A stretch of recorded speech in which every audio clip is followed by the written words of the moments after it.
Welcome to Nothing Personal. I'm your co-host, Alan Gouger. I'm joined by Joe Rod from ABS Forum. Joe, say hello. Hello, everybody. How are you doing today? We want to welcome Bill Murphy from R-Volution / Zappiti. Bill? I'm Bill Murphy. I'm with just a brief introduction. I'm the newly formed Murphonics Home Theater as I go independent as a reseller. In particular for the R-Volution brand, I've been up till now for the last 5 years or so handling most of the U.S. distribution for the R-Volution brand, along with a couple of others for a couple of distributors in France that were making a nice little home theater footprint here in the States, and kind of help them getting that going and maintaining the whole operation in the U.S. by myself. We finally got to a point where we've moved the distribution for R-Volution to another distributor. So now I'm a reseller. I'd like to consider myself the most educated reseller of the brand that there is in the States. It's a highly popular brand in Europe.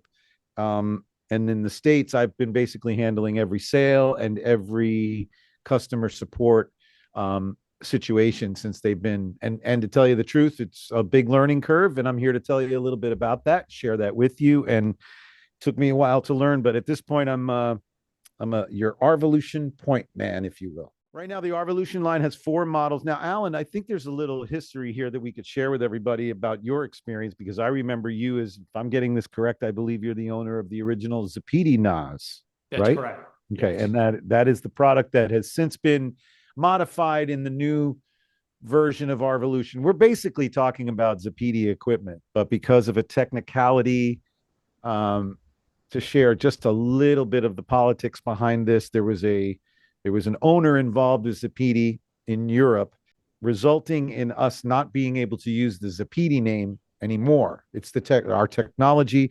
The guys that I was working for invented it. By the way, Raphael says to give you his regards. I spoke to him from France earlier today. So he said to give you his best. They lost the name. So R-Volution is basically Zappiti, but rebranded and more modernized, better chips. Of course, they have 8K in the name, so they're ready for the future. So it's more or less the next evolution of Zappiti, rather than Zappiti went out of business and R-Volution is the new company that took over. It's still the same guys, still the same stuff. The heart of the whole system is the R-Volution NAS. The US version is strictly storage, NAS storage. So at this point, we're saying, regardless of how you get your content, here's your NAS, and it's able to store and serve all of your R-Volution players. You get the incredibly rich database that'll show you all your titles. And it's part of the reason why our product often gets confused with Kaleidoscape, because the end product basically looks the same. You're looking at your own personal collection, the titles, the artwork, which is very customizable, by the way. I'm happy to share some of that with you too. But that's where the big difference is, that you're looking at your own personal collection.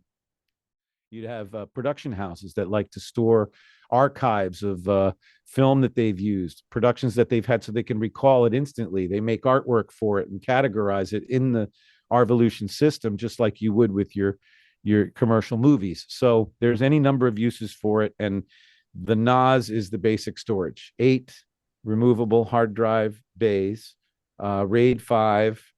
It's been tested up to in real world with 22, 24 terabyte drives all across the board. The circuitry is allegedly tested and ready for 32 terabyte drives, should those become available. So you could load that thing up with, 250 terabytes or so. I've had a few people ask me, these do HDR10 Plus and both Dolby Vision. Is that correct? Yes, HDR10 Plus for sure. Am I going to go ahead and say that wrong, and that it's HDR10 and not 10 Plus? But I do believe it is definite. I can pull it up. I was going to share. That's okay. I'm pretty sure it does the specs. I just wanted to get that out there so people who are listening can glom that. It delivers Dolby Vision and Dolby Atmos the way it's really supposed to. There was an incident I was telling a customer about this recently. I have the Anthem AVM 70 as my processor. So I was watching something. and it wasn't, I knew the movie was Dolby Atmos, and I'm watching it and I turn the volume up for a second and I see the display says Dolby True HD. And I started thinking to myself, what's going on? Is the player not throwing the right codec out? And I played around with it, did some resetting, rebooting, tried to get it to play again. I was, man, this is weird. And this was a few months back where I was really, I had a lot of pending sales. I had a lot of customers calling me about the R-Volution, and I've started to think to myself, wow, is this player not able to do Dolby Atmos correctly? And I gave up and thought, wow, that's a shame. Hopefully that gets fixed in a future update. I left my studio to go home, and about 5 minutes into the drive, I went, hold on a second, wait a second. And I turned around and drove back, and I went up to the Anthem and I unplugged it, plugged it back in, turned everything back on, Dolby Atmos right on the screen. A lot of times you think that your component isn't doing what it's supposed to do, but in reality, the component at the other end that's receiving the signal is having some sort of a hiccup, and that's what happened in my case. And then another question I've had a couple people ask me. So I guess in Europe they have a cinema signature edition, correct? And then there's no plans to bring that to the US, but I understand it's the ultimate player that you guys have, the 8K signature edition out here. I think that has almost everything that the special cinnamon one does. Is that correct? Can you just elaborate a little bit on that for the folks who are asking? Now, I don't know all the dirty details of what's going on in that modification, but from what I understand, it's a mod that was done by a German company, a very nice mod. It wasn't something that was done necessarily sanctioned by or in conjunction with R-Volution. It was a third party. And then they approached the company after they put the mod together, and they did, as much as they love it and they approved of it. And I am hearing some good things. It's there's somewhere online there's a photo where you can see them side by side and how much components stuff they put in there. Nice. Pretty impressive. As much as an impressive product as it is, I think the decision was in Europe, well, okay, it's great, but we don't want to export it to the US, because then it would involve customer service and support for this other company, which we weren't necessarily prepared to do. And we didn't know how readily available parts would be and that kind of thing. So we left it as a Europe-only product, which has sort of given it more prestige, I guess, if you will. It makes total sense. I love it. Of course, I got customers. I got a friend in France, so if he gets it for me there and brings it over, that's like, oh yeah, sure, it'll work here. So I also think it was in the power supply department. It was also in the capacitors that were, higher capacity, I guess, more or less, or whatever it was. And again, I didn't really ever dig into the exact details of that. I'm still trying to understand the electronic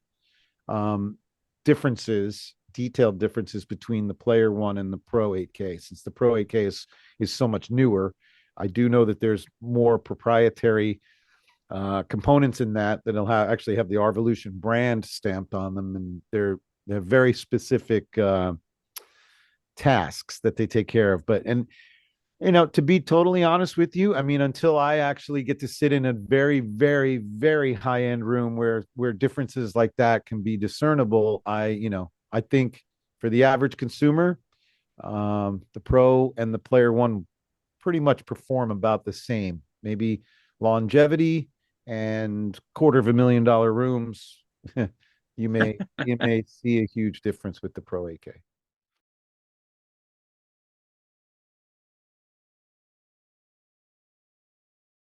Obviously, there's some situations that will arise as the new distributor works on this, and they try to get up to speed with the support. To be honest with you, there isn't really much support. There's only a few different things that can get taken that need attention. And honestly, many of the solutions that customers need can be taken care of remotely.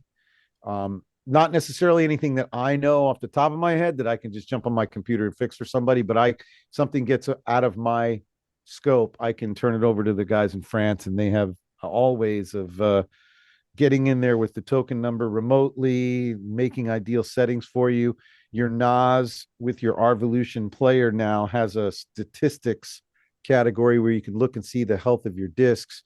If for some reason a disk, we're able to go and access that, see which drive is bad, help you with the backup and replacing that drive, and do it all remotely. So A lot of it can be handled in 24 hours online. And then the stuff that can't, there's only really a couple of hardware switch outs that can be done to fix anything. If you need to get in touch with me or you want to order something or decide which product is best for you, murphonics.com, murphonics@gmail.com, murphonics@gmail.com, or you can call me. It's 470-691-1274, and I'm happy to answer any of your R-Volution questions. But like I said, looking forward to it next time, a walkthrough and some exciting new speakers.